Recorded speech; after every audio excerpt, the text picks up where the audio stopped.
So guys, are you a Forex trader that is looking to understand the concept of liquidity trading? In this video, I will be talking about liquidity concepts, introduction to liquidity, where we can find liquidity, and many more. Now, as a Forex trader, I use the concept of liquidity in diverse ways, and I actually categorize the two ways I use liquidity concept into two. And simply, I use liquidity concept to figure out direction. That means to know direction price is heading to. And I also use the concept of liquidity for entries. Now, you must have seen some of my trades whereby I am able to catch highly precise entries, highly precise trades and all that. All of this were made possible by the knowledge of liquidity, and of course other things included as confluence. Now, I want to teach you guys exactly how I trade liquidity. And before I even get into that, for the sake of those that are new, that do not know about liquidity yet, like, I don't want to take an assumption and start digging into liquidity without teaching about it first. Now, this particular video is suitable for anybody that is actually interested in learning liquidity and also learning the exact strategies that I use in trading liquidity. All right, let's get into it. So now, what is liquidity? It's a popular concept that is actually being taught everywhere. You go online, you will find the concept of liquidity being discussed everywhere. But I want you to give I want to give a simple way that you can understand this concept of liquidity, and I'll make an illustration. On your Forex account, in your trading account, whenever you are funded and you have not taken any trade, you definitely know that your money will remain the same in your account until you open a trade, which simply means a trade order, the trade you have placed in the market, is the one that exposes your money to the market. Without placing a trade, your money will remain the same. So that simply means that trade order that you are feeding to the market is what is equating to money. It is equating to what? To liquidity. So now, liquidity basically is defined as a sum of all orders, limit and market at a specific price. Different price levels exist in the Forex market. Okay, just look at this chart I have here. We have different levels, the high, the low. You definitely can understand that at this low here, some certain traders are buying there. At this high, some guys are selling there. And several other places in the market, different orders exist, just like this area. Some people are buying here, someone is selling here, someone is putting buy stop or sell stop.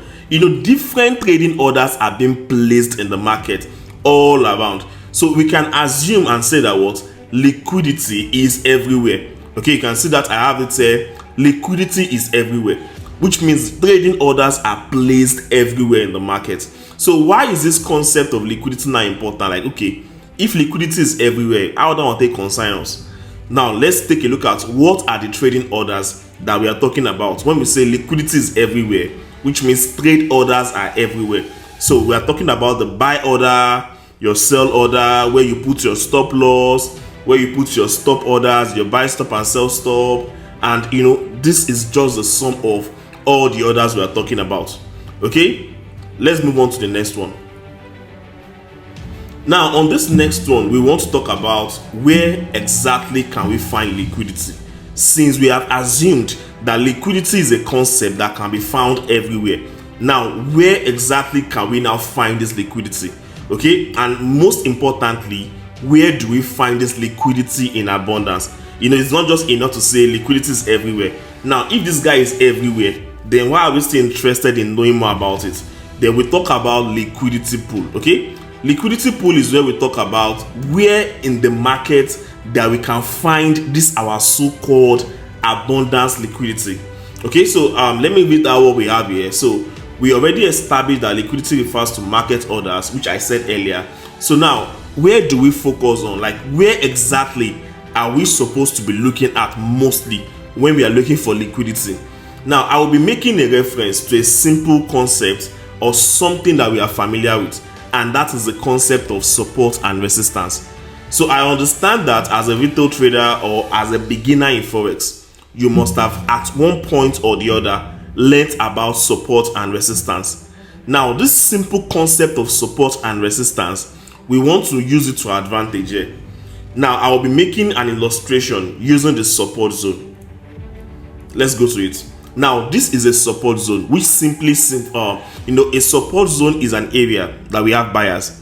That means at this support zone, a lot of traders are obviously buying there. Normal levels now, buy at support, sell at resistance. So if this particular statement is being obeyed, buying at support and selling at resistance, that simply means traders that are buying at this support zone, where do you think they'll be placing their stop loss?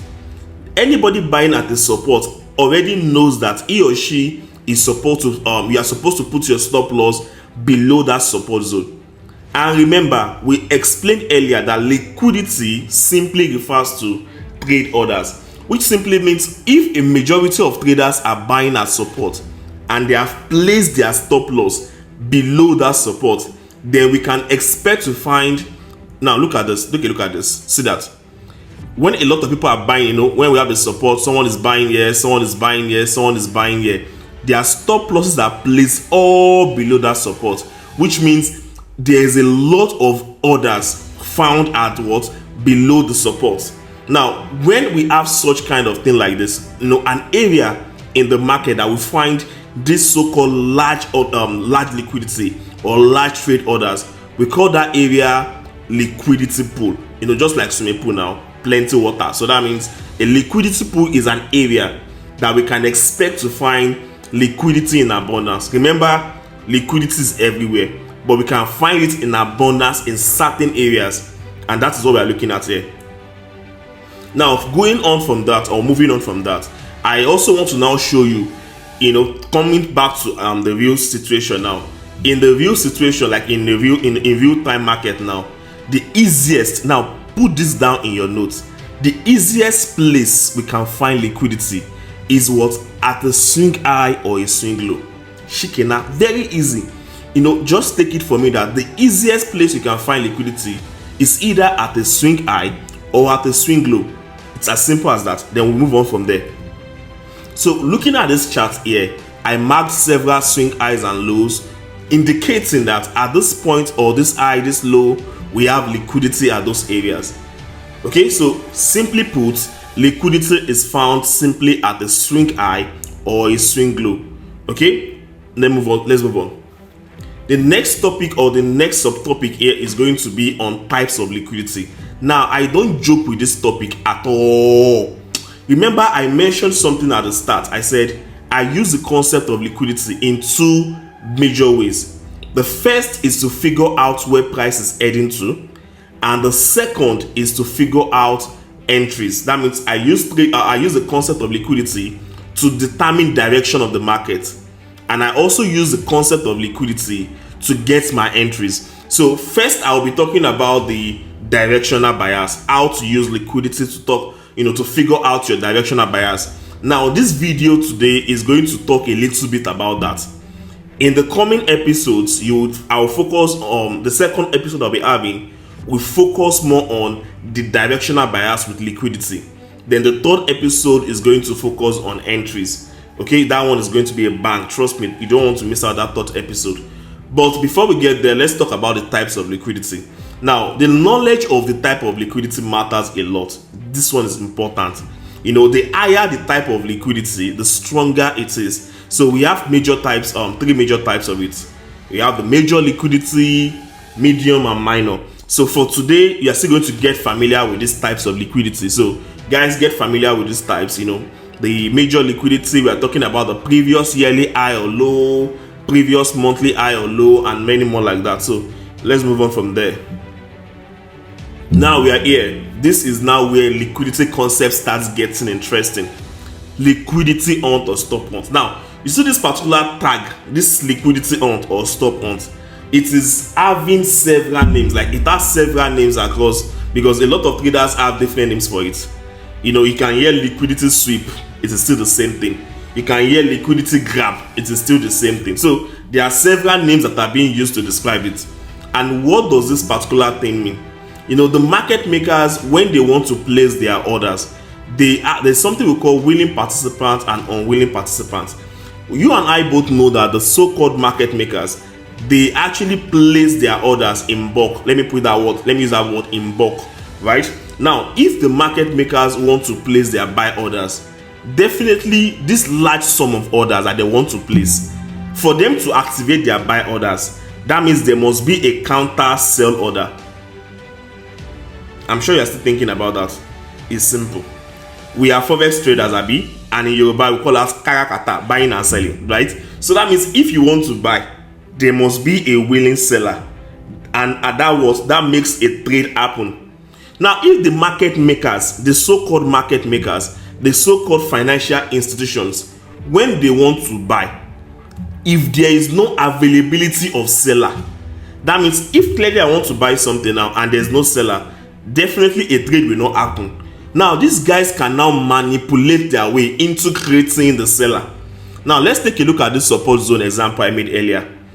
I mentioned that a support zone is an area that we find what? We find buyers and they place their stop losses below. Now, what you notice around here is a break below the support, and yes, price still going above. What do you think has happened there?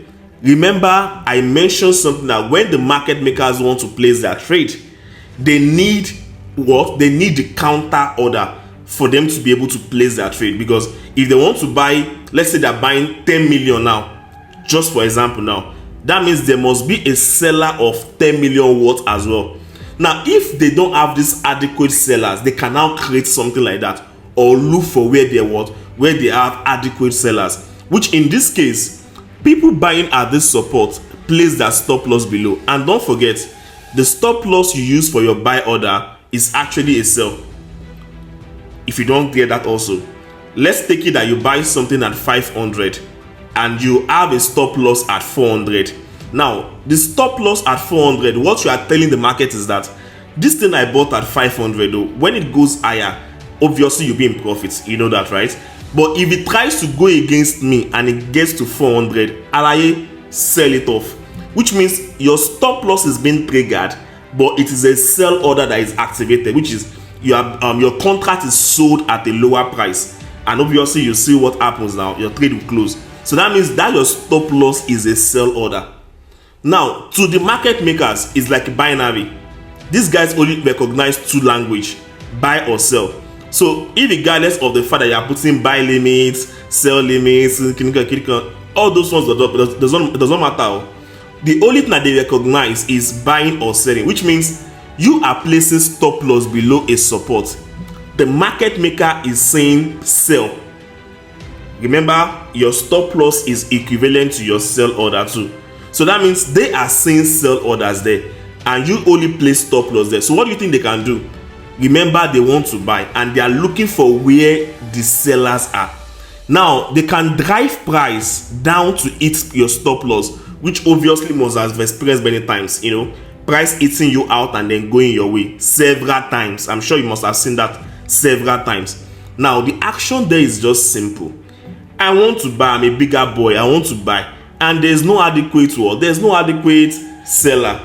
They can just easily manipulate their way towards to go where the sellers are, take out retail stops, and then move price in their direction. It's as easy as that. Now, remember, we now went further to say that, okay, since we are not going to be trading support and resistance zones here now, the one I mentioned earlier, I said the easiest way we can find liquidity is at a swing high or a swing low, right? Then what do we have here? We have a swing high, whereby you can see price manipulating. When you see, mostly we experience this thing by price wicking above a high or below a low.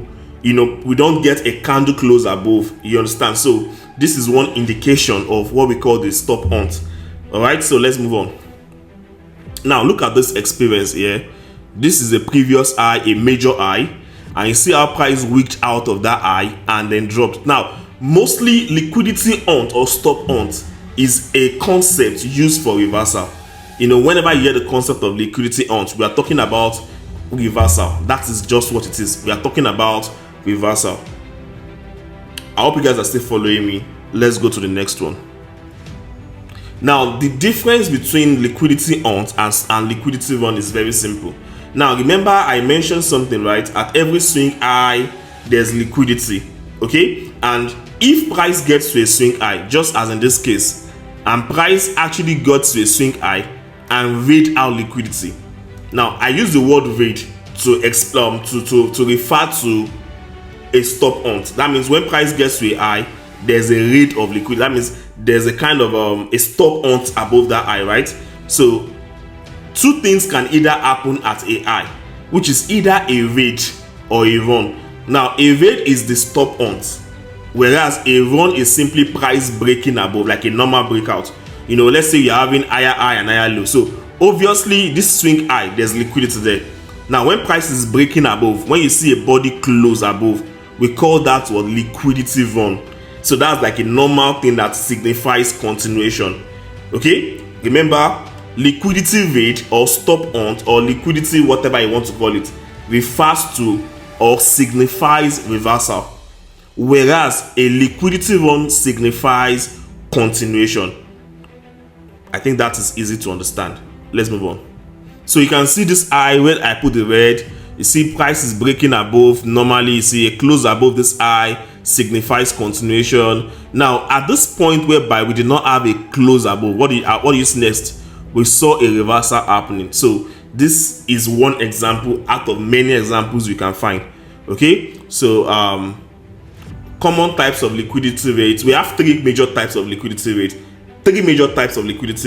And they are simply we have the swing point liquidity rate, the relatively equal stop hunt, we have trend line stop hunt. So, and we can classify them into two as well. We have the buy side and the sell side liquidity.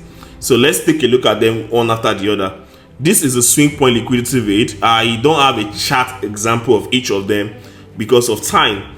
So this is a swing point whereby price waits out a previous high and then reverses. Now we have the relatively equal, whereby we have an equal high that is being rated. You can see here price is reading out the high and reversing. Equal low, read it and reverse. No, whenever you see a setup like this or an equal high, you can expect to have a stop hunt above it, like a read above it and reversal. Okay, so then we have the trend line liquidity hunt, whereby we have two perfect touches and price gets there the third time and does a read before reversing down. So same thing for the buy for this as well. And we classify this into buy side liquidity and sell side liquidity. So whenever price waits a high to reverse and go lower, that kind of liquidity is called a buy side. And when price waits a low to go higher, we say that was a sell side liquidity. Okay, below here we have sell side liquidity, above we have buy side. It's as simple as that. Now finally going to the real source, the real odogu of this concept, where we talk about the way we use price liquidity to figure out our directional bias. Okay, now take a look at this guy here. Price delivery algorithm is a very, very important concept that you need to know. And in forex trading, of course, we say price movement is not just random. You know, it's not as if price will just start up now and just start going in one direction without having a destination. And just so you know, there's nobody behind the scene or behind the camera that is running points when it comes to forex market. You might think that there's one person behind the scene that is pressing the buy or the sell buttons and all that. Now all of these things has been programmed, and it's all what price is being delivered by an algorithm. You know, more like saying that a program, you know, there's a program that's already set that carries out all these transactions, which means we now need to learn how this algorithm is being programmed so that we can use it to our advantage. Okay, so moving on, the key rules in my concept, you know, according to me in my concept, the key rules of the price delivery algorithm is, and this is one of the reasons why I said I use liquidity to figure out direction, and this one is extremely important. Number one here is targeting opposing liquidity after a raid. Now simply put, I can say when price takes out a buy side liquidity, now look at this, take a look at this. When price hits or rates an area, now this one is all grammar. My own simple term is when price rates a buy side liquidity, it often targets which is a sell side liquidity. So anytime there's a raid of a buy side, my target is towards the sell side. And that is where the type of liquidity comes in. Because if price is reading a particular type of liquidity, for example, if price is reading the previous month high, now the knowledge of liquid that says, or this particular idea that says when price takes buy side is going for sell side. Now you might think that this statement is very true for, and then of course it's very true, right? But you might now think every sell side should be the target. For example, now price has taken a monthly high, the high of a previous month. You are now targeting one tiny sell side liquidity on daily. It will not work now, because the type of liquid that was taken is a bigger type, a monthly high. So the type of liquidity that we can expect price to be drawn towards should be of that same degree, which is a monthly low. Are you getting that point? Don't worry, like I said, in the next video I'll focus fully on showing you how I use the concept of liquidity to figure out my directional bias, which obviously you'll be interested in knowing as well. So I think that is it for today.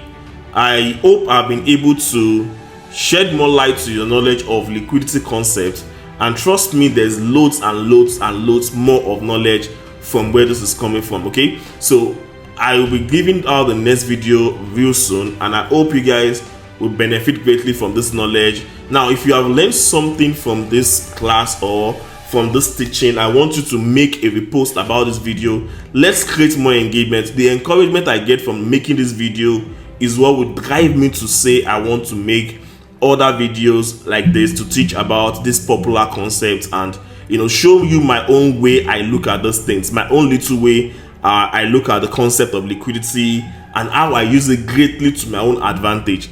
Okay, so guys, don't forget, repost this video. Okay, make it. Let's create history here. Let's create history here. I want this video to go viral. So guys, I hope you guys I'm sure you guys can do that for me, right? So I'll see you guys on the next one, and I hope you guys are sitting tight and trading profitably. Thank you. I remain Poppy Joe FS.